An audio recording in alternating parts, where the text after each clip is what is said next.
আসসালামু আলাইকুম বন্ধুরা, আজকে একটি গুরুত্বপূর্ণ ভিডিও নিয়ে হাজির হয়েছি। আজকের ভিডিওর বিষয় হচ্ছে কিছু কিছু রোগী আছে মানসিক সমস্যা অথবা জিনে ধরা রোগের কারণে মানসিক রোগ। আজকে আলোচনা করব প্রকৃতপক্ষে জিনে ধরে তার রোগ হয়েছে নাকি তার শারীরিক বা মানসিক অন্য কোনো রোগ হয়েছে।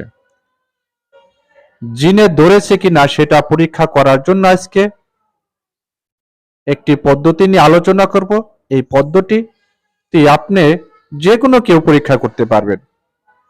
এটা পরীক্ষা করার নিয়ম হচ্ছে, আপনি প্রথমে সঠিকভাবে পাক পবিত্র হবেন, গোসল ওযু করে নামাজ পড়ে রোগীকে সামনে বসাবেন।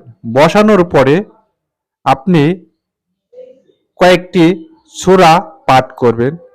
সূরাগুলি আমি স্ক্রিনে দিয়ে দিচ্ছি।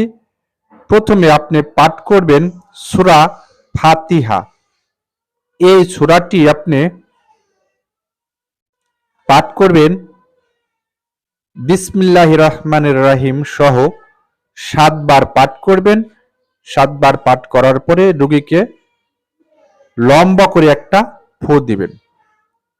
এরপরে পাঠ করবেন আয়াতুল কুরসি 7 বার।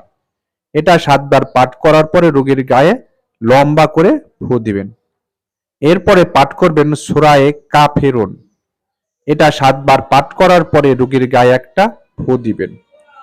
এরপরে পাঠ করবেন সূরায়ে ইখলাস। এই সূরাটি 7 বার পাঠ করার পর রোগীর গায়ে একটা ফু দিবেন। এরপরে পাঠ করবেন সূরায়ে নাস। এটা 7 বার পাঠ করার পরে রোগীর গায়ে লম্বা করে একটা ফু দিবেন। দেখতে পারা যাবে রোগী যদি প্রকৃত জিনে ধরা রোগী হয় তাহলে রোগী খুব ক্ষিপ্ত হয়ে যাবে। আর যদি দেখা যায় রোগীর জিনের ক্ষিপ্ত হয় নাই, যদি দেখা যায় রোগী কোনো ক্ষিপ্ত হয় নাই, স্বাভাবিকভাবেই আছে, তাহলে তা বুঝতে হবে এটা কোনো মানসিক রোগ।